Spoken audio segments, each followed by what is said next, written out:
জি, মনিকা, হ্যাঁ। আমার একটা মারামারির ভিডিও দেখলাম আপনার। আপনি ফেসবুকে একটা ভিডিও ছেড়েছেন আজকে 25 মিনিট আগে। ভিডিওটিতে দেখলাম আপনি রাস্তায় দাঁড়িয়ে হয়তো ভিডিও শুট করছিলেন, তখন একজন পথচারীর সঙ্গে আপনার মারামারি। ঘটনাটা আসলে কি নিয়ে? ঘটনা হচ্ছে যে সে আমার কাছে এসে আমাকে বাজে ভাবে একটি শব্দ করেছে। মেয়ের উপরে শব্দ, মানে এরকম। মনিকা কাবিরের একদমই উচিত হয়নি লোকটার গায়ে হাত তোলা। সে বয়স্ক মানুষ, সে তার মতো যাচ্ছিল। এরকম ভাবে। এবং আমার মা ভিডিওটা রেকর্ড করেছে। আমার মা সবসময় রেকর্ড করে, আমার মাকেও একজন রেকর্ড করে। তো এই ভিডিওটা হচ্ছে আমার মা রেকর্ড করেছে। এটা প্ল্যান করা না, এটা মানে ইচ্ছা করে হয়নি, হঠাৎ করে এরকম সিচুয়েশন হয়েছে। এন্ড সে আমার অনেক পাশ দিয়ে হেঁটে যাচ্ছিল ইচ্ছা করে। ওখানে অনেক রাস্তা ছিল।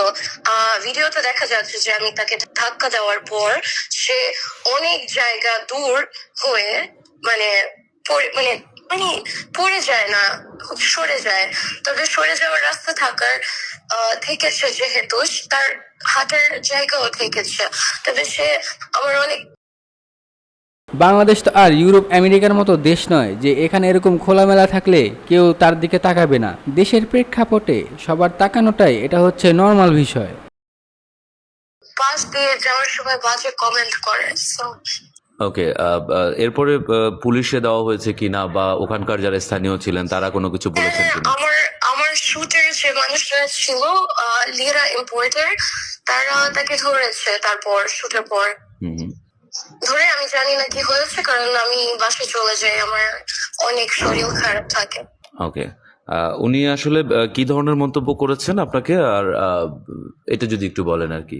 মানে আমার সাথে আমাকে বিড়াল বিড়াল হিসেবে এরকম করেছে, এইভাবে ইঙ্গিত দিয়েছে আর কি। একদম।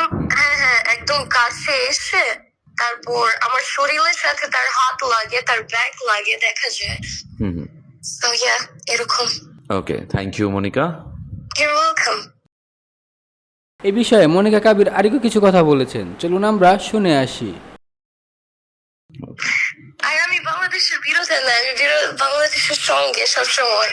জাস্ট এরকম সিচুয়েশন হলে আমি আপলোড করি, কারণ আমি জীবিত মানুষ। আমি চাই মানুষ দেখুক যে আমি বানানো না, আমার ভিডিও খুবই কম আমি বানাই। আমি যা সত্য তাই আপলোড করি বেশিরভাগ সময়। Thank you so much. Okay, স্বাগতম। আল্লাহ হাফেজ। আল্লাহ হাফেজ।